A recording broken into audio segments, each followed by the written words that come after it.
সুপ্রিয় দর্শক মণ্ডলী, আসসালামু আলাইকুম। ইনসেন্স ইন্টেনশন এবং বাংলাদেশ নিউজ নেটওয়ার্কের যৌথ প্রযোজনায় আপনারা দেখছেন ক্রসফায়ার।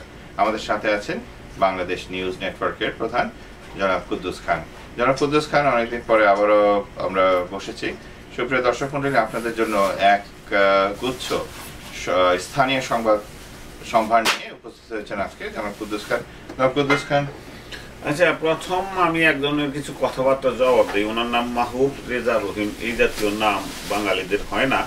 উনি বলেছেন ওনার নামটা আমি ঠিক মতো উচ্চারণ করতে পারিনি, আমি সরি। কিন্তু বাঙালিদের নাম হয় মাহবুব রহমান অথবা আব্দুর রহিম। মাহবুব রেজা রহিম এই জাতীয় নাম হয় না, পাকিস্তানিদের নাম হয়। কাজে আপনার নামটা যদি আমি ভুল করে আমি উচ্চারণ ঠিক মতো না করে থাকি, আমি দুঃখিত।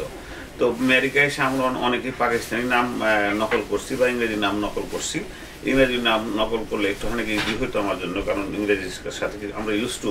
কিন্তু মাহবুব রেজা রহিম এই জাতীয় নাম আমি রিয়েলি ইউজ টু না। আমাদের দেশের নাম মাহবুবুর রহমান হয়, আব্দুর রহিম হয়, অথবা রেজাউর রহমান সামথিং হয়। এনিওয়ে, আমি মাহবুব রেজা রহিম আপনার কাছে ক্ষমা চাচ্ছি যদি আমি ভুল করে থাকি, কারণ এই জাতীয় নামে আমি রিয়েলি ইউজ টু না। আর দ্বিতীয়টা আসছে এবার, সেটা হলো কি আপনি কিছু কিছু কথা আমাকে আক্রমণ করে বলেছেন।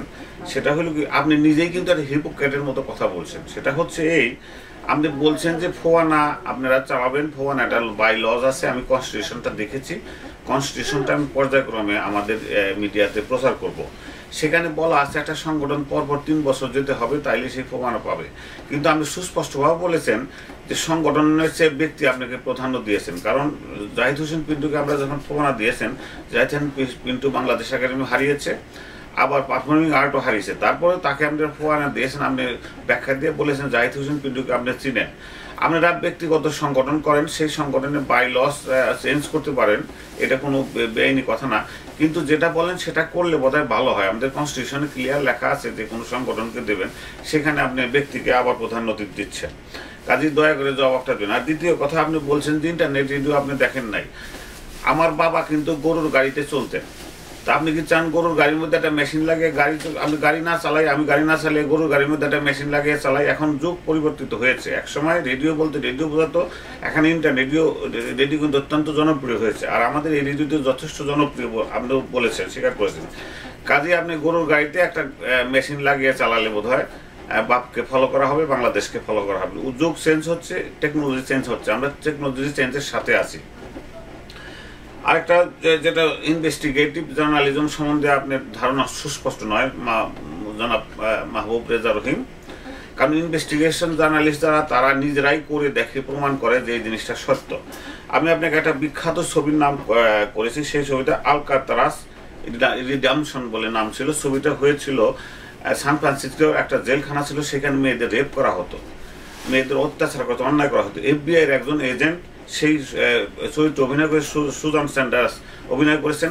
ছবিটা দয়া করে দেখবেন, যদি না জোগাড় করতে পারেন, আমার কাছে আছে। সেই ছবিতে উনি FBI এর এজেন্ট হয়ে ওইখানে কাজ করতে গিয়ে জেলে গিয়েছিলেন। জেলে যেয়ে ওনাকে রিপিটেডলি রেপ করেছে। সেটা সহ্য করার পরে সেই রিপোর্টই দেওয়া হয়েছিল। দেওয়া হয় যখন FBI রেড করেছিল সমস্ত জেলখানাকে, তখন জেলের কর্তৃপক্ষ আত্মহত্যা করেছিল। ইহাকে ইনভেস্টিগেশন জার্নালিজম বলে। আপনি নিজেকে সাংবাদিক হিসাবে দাবি করেন, কিন্তু আমি সাংবাদিকতার কোনো লক্ষণ আপনার মধ্যে দেখছি না। তা নাহলে আপনি ইনভেস্টিগেশন জার্নালিজমটা বুঝছেন না কেন? আপনি আমাকে বলেছেন যে আমি ডাউনটাউনের যে গাঁজা খাওয়ার মতো কাজ করেছি।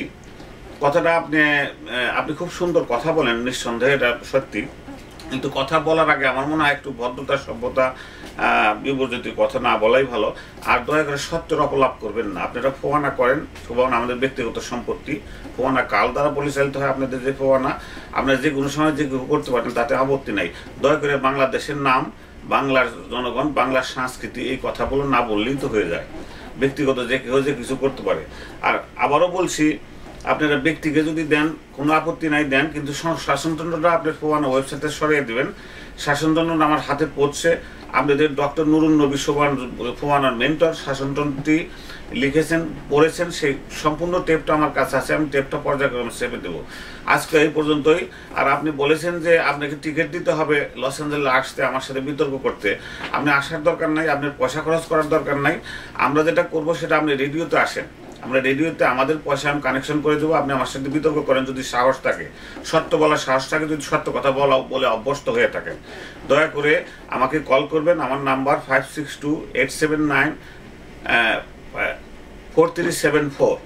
এই নাম্বারে টেলিফোন করবেন, টেলিফোনটা আমি স্ক্রিনে দিয়ে দিব, আপনার সঙ্গে ডিবেট হবে, আপনি জনগণের কাছে প্রমাণ করেন যে আপনি কে সত্য কথা বলছে। এই পর্যন্তই, ভালো থাকবেন।